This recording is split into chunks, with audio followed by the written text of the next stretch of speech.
Cubital fossa is a three-dimensional triangular space situated on the front of elbow. It is surrounded by brachioradialis laterally and pronator teres medially. Both of these muscles meet at this point, which is the apex of cubital fossa. Its base is formed by an imaginary line joining the two epicondyles of humerus.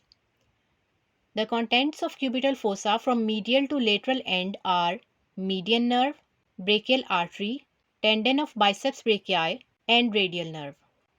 The roof of cubital fossa is formed by, first of all, skin. Below that is superficial fascia, which contains the median cubital vein, a very important structure.